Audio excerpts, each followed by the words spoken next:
आज हम लोग आए हैं चतरा फॉल, जो कि जमशेदपुर से तकरीबन 72 किलोमीटर की दूरी पर है। तो आप जब भी आए अपने साथ खाने की सामान और पानी अवश्य कैरी करें, बिकॉज यहाँ दूर दूर तक आपको कुछ मिलने वाला नहीं है।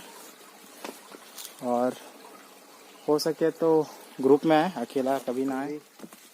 काफ़ी कम ही लोग आते हैं यहाँ, और एक्चुअली आज हम लोग 2 ही लोग हैं। और आप खुद ही समझ जाएंगे यहाँ अकेला आना या फिर किसी को साथ लाना बेस्ट है या फिर नहीं।